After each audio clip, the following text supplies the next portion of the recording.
നമസ്കാരം. പി.വി. അൻവർ എം.എൽ.എയോട് പൗരന് ഇന്ന് വരെ ഒരു മമതയും തോന്നിയിട്ടില്ല. ഇടതുപക്ഷ എം.എൽ.എമാരിലെ ഒരു ശിക്കാരി ശംഭുവാണ് മൂപ്പർ.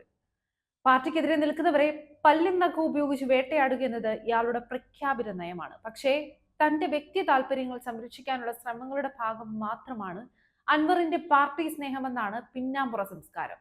അതെന്തായാലും എതിരാളികളെ തറ പറ്റിക്കാൻ ഏതറ്റം വരെയും പോകുന്ന ഒരു ഒറ്റയാനായതിനാൽ CPM എത്ര നാളിങ്ങേരെ കയറുരുവിട്ടിരുന്നു. എന്നാൽ തങ്ങൾ നൽകിയ അകമഴിഞ്ഞ സ്വാതന്ത്ര്യം ഭസ്മാസുരന് വരം നൽകിയതുപോലെയായി എന്നാണ് ഇപ്പോൾ പാർട്ടിയുടെ വിലയിരുത്തൽ. ADGP MR അജിത് കുമാറിനെതിരെ നടത്തുന്ന ഒറ്റയാൾ സമരത്തിലൂടെ അൻവറിക്ക പാർട്ടിയുടെ നെഞ്ചിൽ ഒരിക്കൽ കൂടി ആണിയടിച്ചിരിക്കുകയാണ്.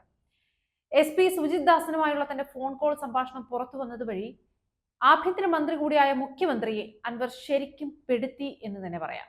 SP സുജിത് ദാസിന്റെ കരച്ചിൽ ഇപ്പോൾ തന്നെ നിരവധി ആരോപണങ്ങളാൽ വലയുന്ന കേരള പോലീസിന്റെ നെഞ്ചത്ത് കയറിയ അടുത്ത അമ്പാവുമെന്നത് ഉറപ്പാണ്. P ശശിയും മലപ്പുറം SP-യും എന്തിന് സുരേഷ് ഗോപി വരെയും അൻവർജിയുടെ പുതിയ ബൂമറാങ്ങിന്റെ പരിധിയിൽ വന്നിട്ടുണ്ട്. ഇങ്ങനെ നോക്കുമ്പോൾ നമ്മുടെ നാടിന്റെ നന്മയ്ക്ക് വേണ്ടി സ്വന്തം പാർട്ടിയുടെ ആഭ്യന്തര വകുപ്പിനെതിരെ അറിഞ്ഞോ അറിയാതെയോ ഒറ്റയാൾ പോരാട്ടം നടത്തുന്ന അബൂക്കിയോട് പൗരൻ അല്പം സ്നേഹം തോന്നുന്നു എന്ന് പറഞ്ഞാൽ ആരും തെറ്റിദ്ധരിക്കരുത്. ഈ മരമുറി കേസിനിടയ്ക്ക് തന്റെ ഖേമ കമ്മിറ്റി അവിയലിലെ കഷ്ണങ്ങൾ ചാടിപ്പോകുമെന്നും ശിക്കാരി ശംഭുവിന്റെ കഥകൾ ഇനിയും തുടരും.